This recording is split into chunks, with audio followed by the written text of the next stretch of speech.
Connecting people and sharing experiences. This is the Retirement Years Podcast. Your hosts are Mary Ellen French and Dave Wing.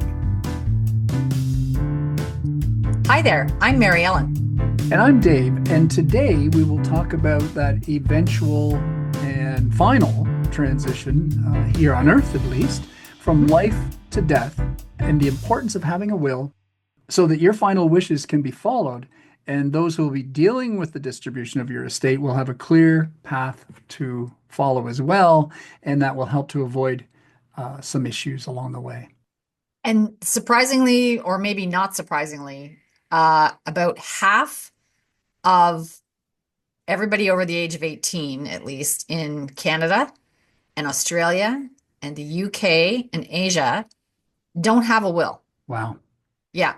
And it's even worse in the United States. About 2/3 of Americans do not have a will. In Africa, about 70% of people don't have a will. And in Latin America, it's estimated to be about 80% of people do not have a will. Wow. Yeah.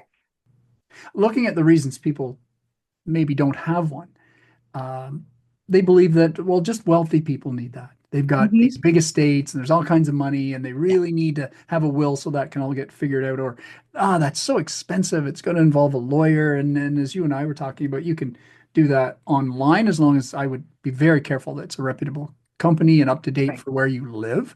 Yeah. I think that the cost of a lawyer, and I'm in no position to speak for anyone else, but it isn't exorbitant. It's money well invested for any size estate. Honestly. Yeah. And not understanding the importance, and we'll talk about that today, about the importance of having that will and what can go wrong if you don't, and putting it off. Yeah. And we've talked in previous episodes about the taboo around talking about death. Well, this is the ultimate talking about death, because you're talking about its result. And some people either put it off or don't want to even think about needing one.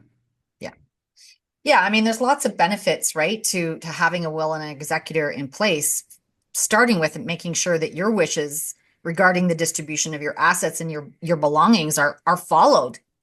I would invite listeners to look around the space that they're in as they're listening to this episode. Are they in their house? Are they in their vehicle?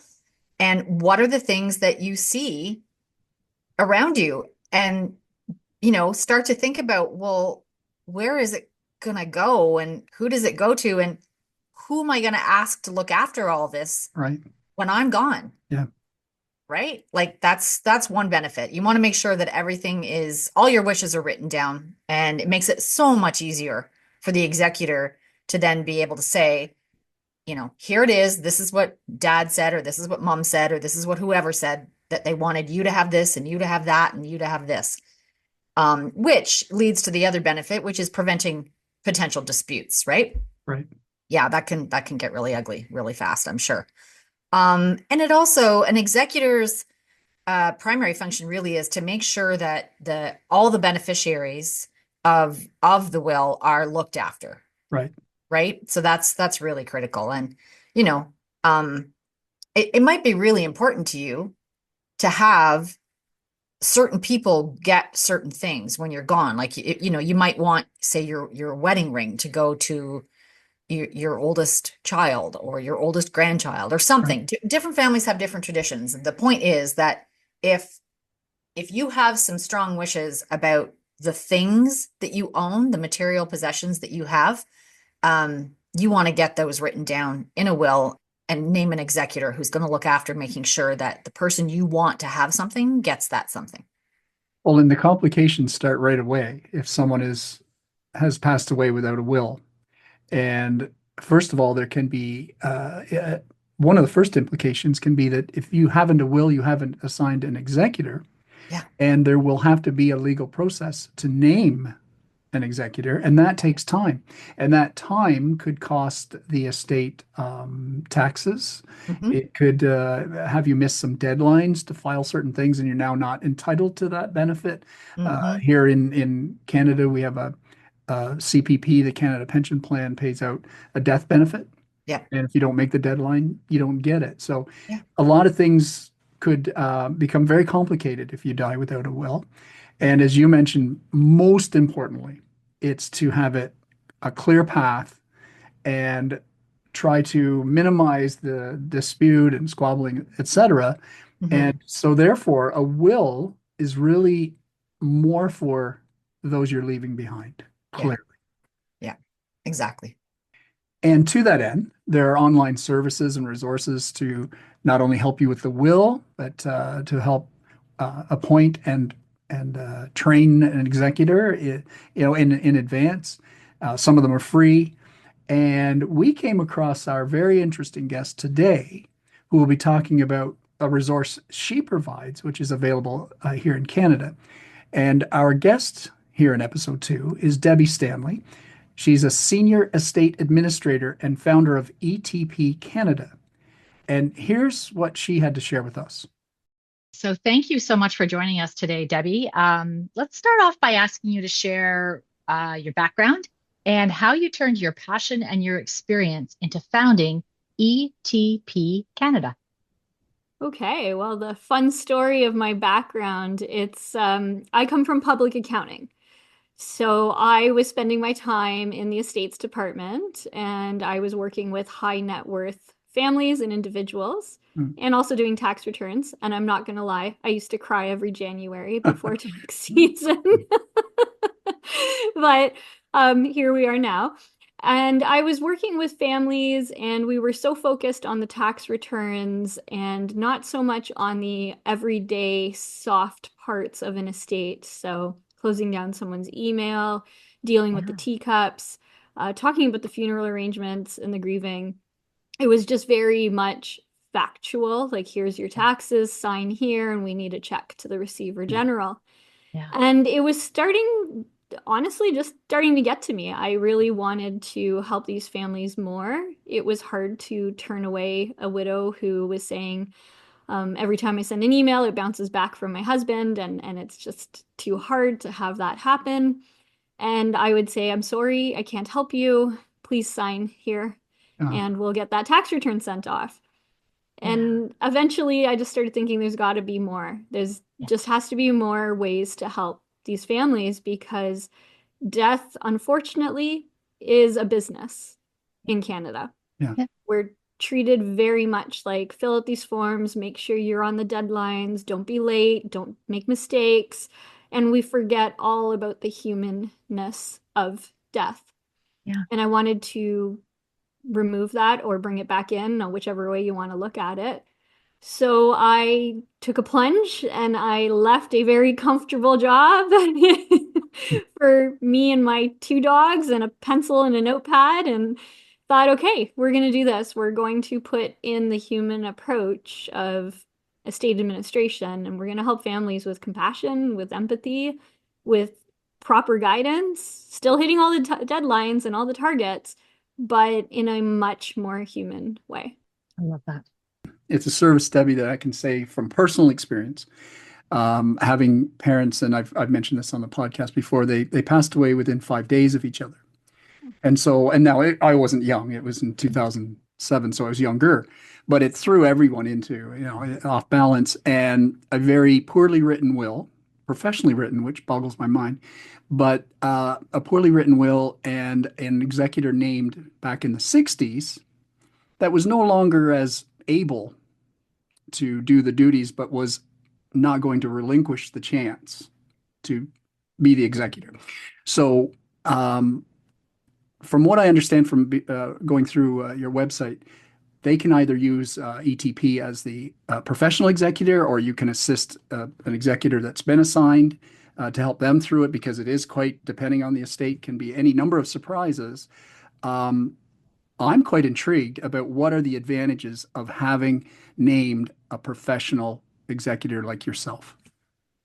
Yeah, I think there's advantages to both sides. So if I quickly just touch on where we assist the executor, Yep. it's much like coaching, right? I don't know how to change the oil in my car. I take my car to a mechanic. And that's the same idea for anything. We are all professionals in what we do. And I find it interesting that we expect different types of training for different types of jobs. So if I think back to my daughters when they wanted to be babysitters, they had to take a babysitter's course. Yeah. And when they wanted to do lifeguard training, they had to learn CPR. And then here we are naming whoever we want in a will, and they have no training whatsoever. But yet we expect them to be running an estate like a business. They suddenly need to do finances and tax returns and possibly rental properties, and maybe it owns a business and so on and so forth. So there's no training. And I feel as though we're already setting up our executors for failure because we just think, oh, it's my brother, so he'll do it. Of course he will. But what kind of help did we give them? So that's the coaching part where we come on board and we literally walk them through the entire process. All the decisions are made by them, but they're not alone. They're now getting that hands-on training because it's honestly, I feel a bit unfair to thrust somebody in the role and say, well, do a perfect job. Yeah. Good luck. Good luck. Yeah. So then that brings us to our professional executor services, which is exactly how you had laid out. We can be your executor. Now, we're not a trust company, so it's not like RBC Trust or Scotia or, all the big banks that we think of.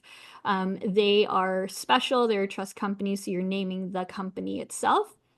Here, we're smaller. We're an independent firm, so you would be naming Debbie Stanley of ETP Canada. So the human being is now your executor. Right. And that works for a lot of people because they want that human approach again. The trust companies are great, but they're, let's face it, not very personal.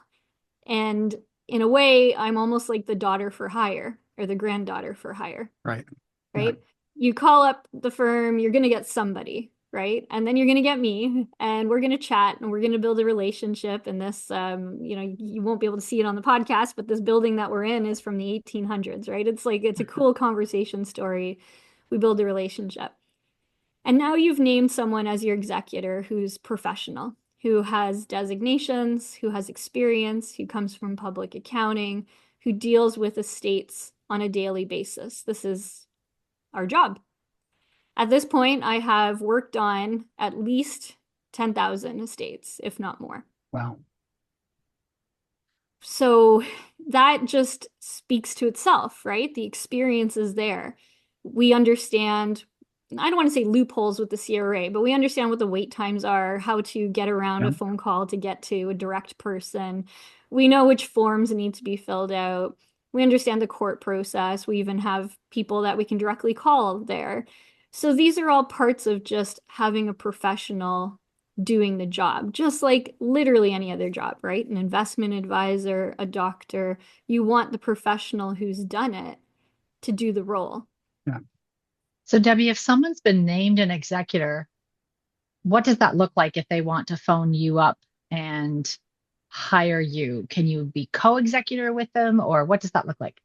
Yeah, so if somebody wants to hire me to help them, so they're already the executor, the death has already occurred, then it's really just a straight engagement letter. We operate off the hourly rate, so really you can use me as much as or as little as you want. It does ebb and flow. Estates tend to go in phases where it's really busy at first, and then it's hurry up and wait, and then it's really busy, and then hurry up and wait. If somebody is looking to name me as their executor, the professional executor, then we have a consult call just to make sure that they're a good fit and I'm a good fit, because it's a relationship, right? You're hiring somebody. Yeah. And then they would need to work with their lawyer to update their will, because the only way to be legally appointed would be to be in the will. Right. And then once those documents are signed, then we have what we call an onboarding appointment, where I interview the client because I need to know more information about them, right? To be a good executor, it's more than just your name. It's where do you live? Where do you bank? What kind of accounts do you hold? Are they joint with anyone? Of course, we don't collect anything sensitive. We won't take account numbers or SIN numbers. We don't need those, not until the time comes, and then we'll get them the proper way. So what are some executor responsibilities that people are surprised to find are theirs because they've been named as an executor? I think it's really surprising to be an executor to find out that you're responsible for literally everything. We tend to think of being an executor just money, like money and legal, right? It's just documents and the finances. But then it's also emptying out the sock drawer and the underwear drawer and counting the forks and dealing with the teacups. And maybe there's a dog that has to be driven across the province. I'm saying that because I've done it. There could be a cottage that you need to check up on and drive over to and pick up mail.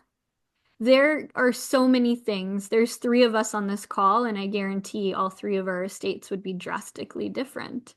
And if you were to take a look around the room you're in right now, what would your executor have to deal with just in this one room, right? Yeah. It becomes a lot. And then on top of all that, they have their own job. Usually they, have their own families and their friends, and they're part of their own organizations. So they're taking this on and trying to fit it into their time. We're all allotted 24 hours a day. So where do you squeeze that in? And then lastly, I'd say the biggest surprise for executors is to find out that they are liable for every decision they make. Being an executor is a risky job. So if you make a mistake or make a decision and beneficiaries don't like it, or the Canada Revenue Agency doesn't like the tax decision you made, you are liable for all of this. So it's not like, I always attribute it back to my grandmother's estate. She died in 2002. It was straightforward. There was no estate information return. She lived with my mom. She had cash. It was very simple.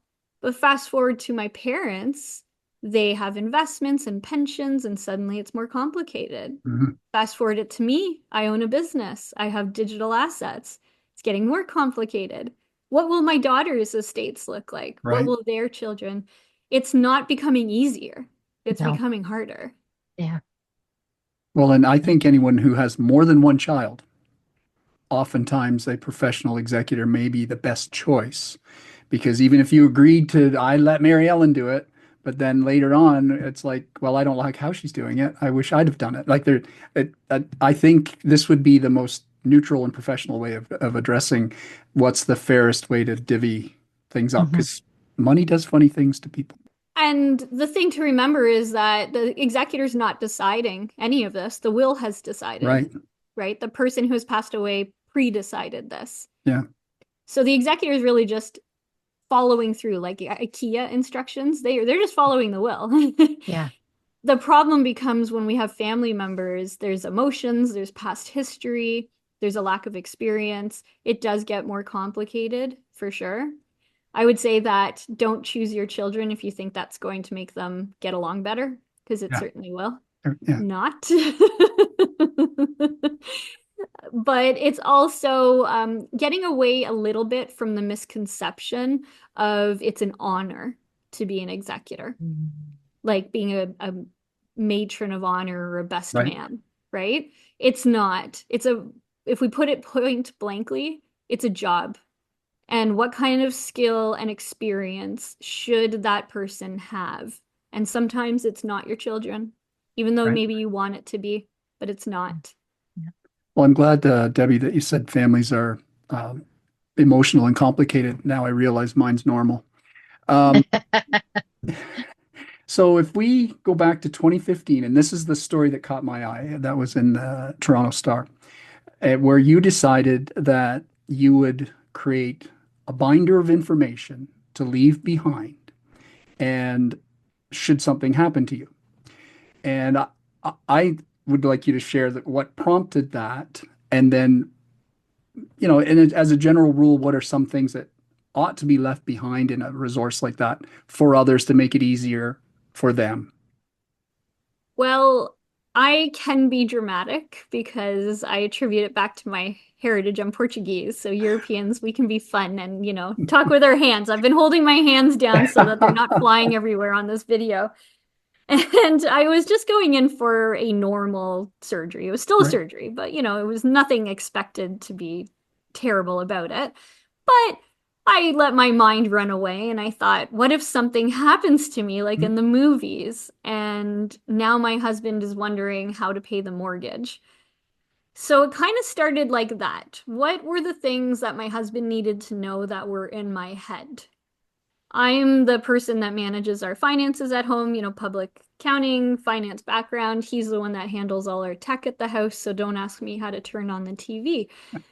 So I thought, okay, let's put together just the immediate things he'd need to know, which was, bank statements, investment statements, insurance policy, information on the house. We were fairly new in the new house that we were in. So the typical standard things. And then I started thinking, well, what about the things for the kids, right? Their immunizations, and we just got new passports. So I started going down that road, and my oldest at the time was just starting high school, so she had some volunteer hours on this sheet we had to keep track. And I thought, there's no way my husband's gonna figure out where I even kept that. So I kind of kept going down that rabbit hole. And then I thought, well, we have two dogs. So maybe their immunization records, and one of our dogs has high needs he has pancreatitis, so the food, and kept going down this hole of, okay, he also needs to know this. And then it just spiraled into, well, I guess we need to know who the kids' doctors are and the dentist, and what pharmacy do we go to, and where is our medication and the inhalers, and all of a sudden I realized that I was holding all of this in my head without ever realizing it. Right. The space that I just had for everyday things, garage code and just recipes that everybody loved. Like there was just so much in my head that I didn't realize that it had been days that I was spending on this binder that ended up becoming so much more than the bank statements. It started with that, and then it went right down to what kind of values do I have, and what would I want to happen to me if something went terribly wrong? Do I want to be out in nature? I love dogs. Can dogs visit me? It went down an entirely different scheme. When I was finished, I thought, wow, everybody should do this, first of Yeah. all. And second of all, we should maybe share that with our family. Don't just do it, but actually show them. Show them everything that's in there and walk them through it so that they understand too. There is, in our immediate family, my daughters and my husband, they do not have any guesses as to what I would want in any situation, and vice versa. And my dad was a bit disturbed by this because my 12-year-old had told me I would like to be cremated and I would like this and that and the other. But life is unpredictable. Yeah, that's for sure. So, is there any advice or guidance that you would suggest for people who want to create their own binder? Well, I think that if you want to start your own binder, just start again with the very obvious things. So where do you bank? Where are your investments? What are your insurance policies if you have any? Information for the properties you own, marriage agreements, if you're divorced, the divorce items. But then really taking a look at yourself and think, okay, well, what about my health wishes? Who is my doctor? Does anybody know that? And does anybody know what pharmacy I attend to, so that if I was unconscious and the doctors are saying, what meds is she currently on? Mm. How would you find that out? Yeah. Do you have photographs maybe of the items that you take, right? I learned this from my doctor because one time she said, which medication are you on? And I said, I don't remember. And she said, take a picture of the bottle so that you remember. Yeah. Now you don't have to remember, I suppose. In addition, the things around your home too. So I mentioned I had pets. So all the information for the pets. I also have children, so information for those children. But then in addition to that, other special things around our house. So, do you have a pool? Is there a special way that needs to be taken care of that somebody who doesn't live at the home could easily follow? Same thing with the furnace, a hot tub, anything special to do with your home. The easiest way to think about this is if you couldn't speak and somebody was asking you these questions, how would you communicate this? And earlier when you were talking about, it's not enough just to have this document secreted away, because that's the first thing. Where do they find it? So we haven't even solved all the mysteries, but that normalizing the discussion around death, and in earlier episodes, we've had death doulas on, and we talked about that, and they said it's tough. It's really tough for some people. No matter what their faith is, it's a taboo subject because it'll somehow bring it on if you talk about it. And it's yeah. like other words we don't use, like you don't talk about because you don't want to bring that on. But that's wonderful that you've done that, because it's just peace of mind for you now and peace of mind for them later. Absolutely. And you bring up such a great point. There was a study done, and I'll have to find it, but it stuck out in my mind, where Canadians were asked, would you rather talk about your sex life or your estate plan? And the majority of Canadians said, I'd rather talk about my sex life. And I just thought, how bizarre. That is so bizarre. I understand it, the stigma behind it, the superstition, depending on your faith, absolutely, cultural. There is so much that puts a barrier around talking about death. But the fact is, it's going to happen. At the end of the day, as far as I know, nobody's made it out of this living forever. Yeah. And I've noticed, even when I meet with clients, they always say, well, if I die, I want you to be my executor if I die. And I think, I don't want to obviously be like, well, it's not an if. But it's not. It's not an if. No. It's more about, when I die, how prepared am I? Yeah. Because here's the thing that I have seen in almost every estate I have helped with. When we do not discuss and we do not have proper plans in place, our legacy that we leave behind is not all the years that we spent with our family and all the family vacations and the money we spent on them. It's the experience they have after you die. So I will meet with someone and they will tell me how great their uncle was. And within that year, they are saying, why did my uncle do this to me? And that is now the legacy you are leaving. When you think about that, is that really the legacy you want to leave? Yeah. Debbie, on your website, and we'll give a plug, eptetpcanada.ca.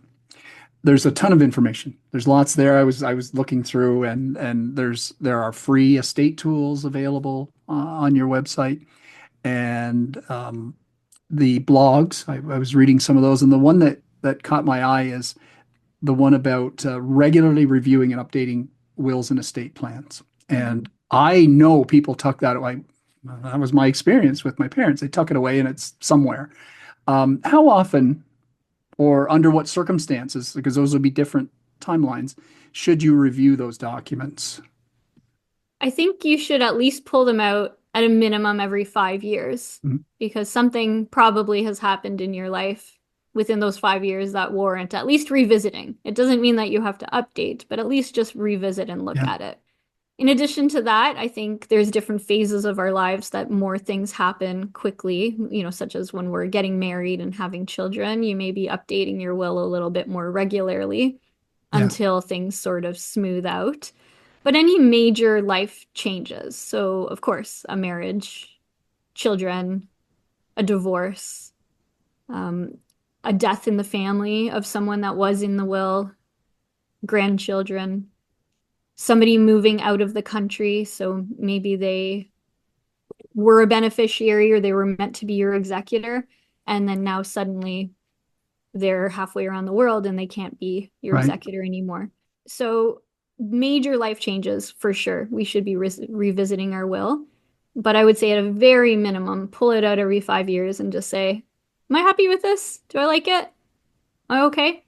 Your website also includes a link to an online course that you created called Executor Ready. Now, tell us about that course and who do you see benefits from taking that? We created Executor Ready because, as I mentioned, we had, babysitter course and CPR course and, learn how to cook course. And I just thought everyone should take a course as well. So we created Executor Ready to be a very, very high level beginner introduction to, hey, you're going to be an executor. Here's what you should know. So it covers things like terminology. What types of words are you going to start hearing from the lawyers and the accountants and the banks? Because everybody uses different terminology. Executor is not even really the real way to call an executor. In Ontario, it's a state trustee. So if you're used to hearing executor and you go into the bank and they say, well, I got to talk to the estate trustee, suddenly there's all this confusion. Who's that? Just bringing it right down to the basics of what kind of words will you hear.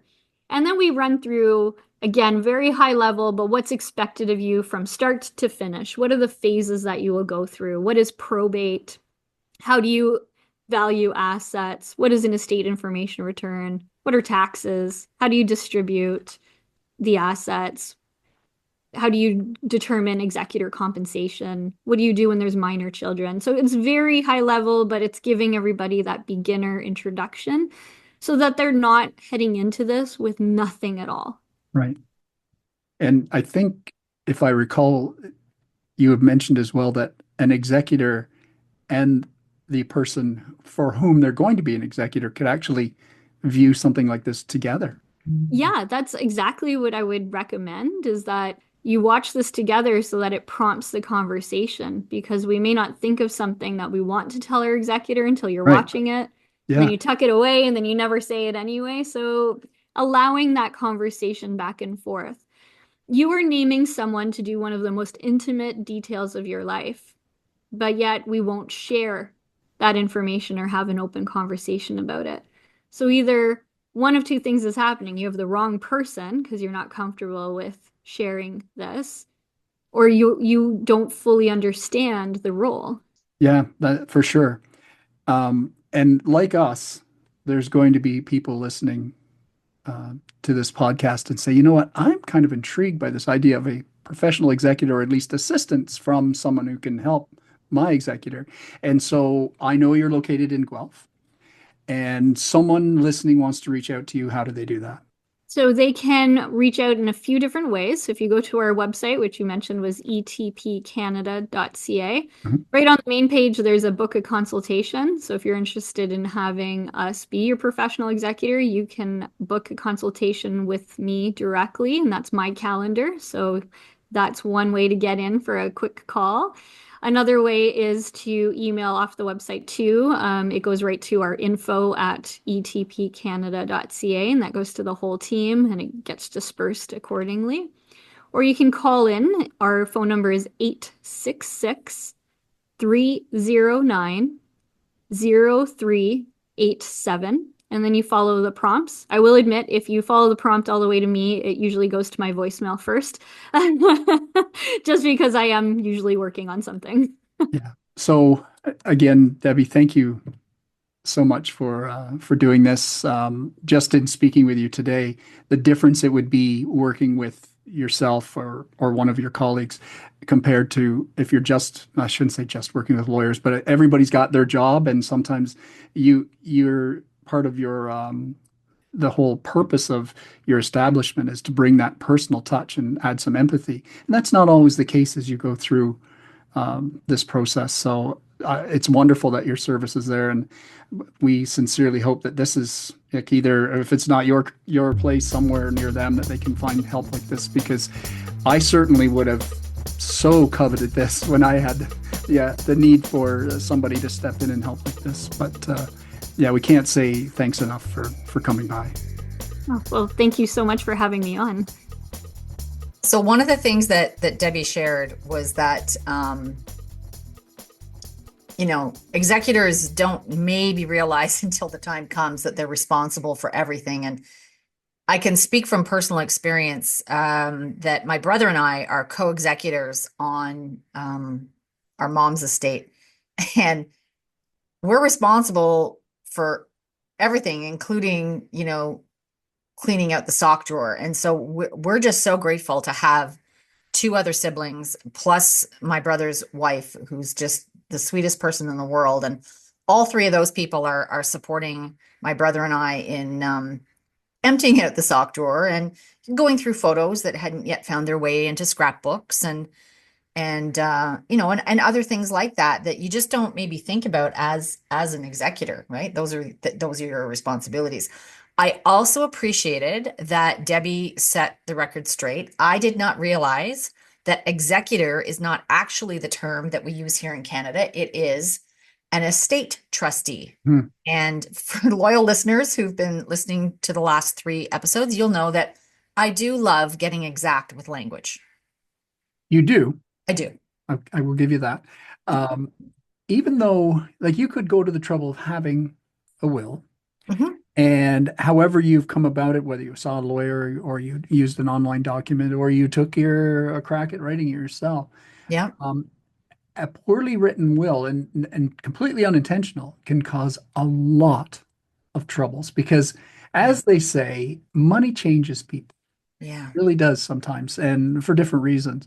Yep. If the will is not exact and well written and covers the many potentials that you wouldn't even think about. For example, the last legal one that I have on file now, one of the things the lawyer was taking me through was that, they asked, "Do you have other children?" And I said, "Well, no, just the two that will allow me to claim them."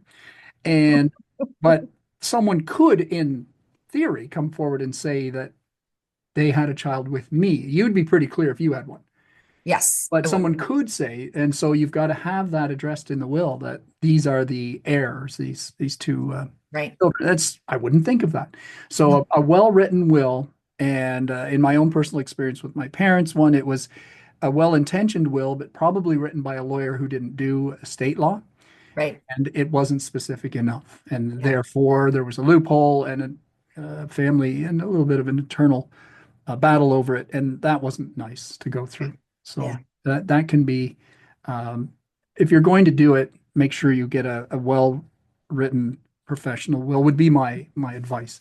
And as Debbie spoke about, she had a binder of information that she's type A, and I know you and I bonded with her immediately over that Immediately. characteristic, character trait, and it is important Mm-hmm. to have it, whether it's a binder, an envelope, a file folder, something that all the things that, and you alluded to them earlier about what happens with this vehicle, what happens with my social media, what happens.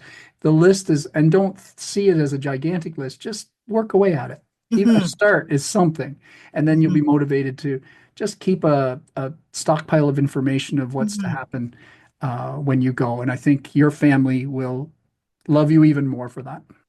Yeah, and speaking from personal experience again, mom had a notebook, and we all knew where this notebook was, and she made sure that we all knew what was in it, and if we had any questions, she wanted to make sure that we asked those questions while she was still alive. And so, we had a pretty clear idea of how to, access things online, her social media, for example, like you mentioned, and so that was really beneficial.